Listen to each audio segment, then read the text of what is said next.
Masyarakat hari ini kerusakan rumah ini yang sangat mengkhawatirkan. Ada 156.000 lebih rumah itu yang rusak, ya. Baik itu rusak ringan, rusak sedang maupun rusak berat. Kami setahun itu membangun rumah 2.000 rumah layak huni.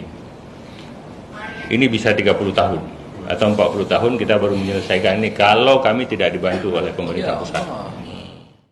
Pertemuan penting antara Sekretaris Daerah Aceh M. Nasir dengan rombongan Komisi 8 DPR RI serta perwakilan Kementerian Sosial, BNPB, dan Kepala BPJPH digelar di ruang Podda Kantor Gubernur Aceh, Rabu 10 Desember 2025. Rapat tersebut berlangsung penuh keprihatinan saat berbagai pihak mendengarkan paparan dampak bencana banjir besar yang melanda hampir seluruh wilayah Aceh.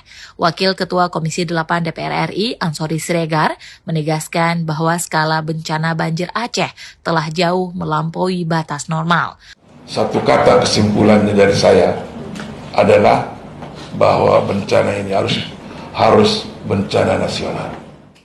Ansori juga menekankan perlunya percepatan tanggap darurat agar Aceh segera masuk tahap rehabilitasi dan rekonstruksi. Sekda Aceh M. Nasir memaparkan bahwa bencana ini melanda 18 kabupaten kota, di mana 15 daerah telah menetapkan status siaga darurat. Wilayah Aceh Tamiang menjadi yang paling parah dengan seluruh permukiman warga terendam lumpur. Nasir juga menjelaskan kondisinya sangat luas dan masif. Di wilayah tengah mayoritas longsor, akses darat banyak yang terputus. Stok bulog di sana juga semakin menipis. Ia juga mengungkapkan bahwa lebih dari 165.000 rumah warga rusak, mulai dari kategori berat hingga ringan. Kerusakan sebesar itu katanya tidak mungkin ditangani Aceh tanpa dukungan penuh dari pemerintah pusat.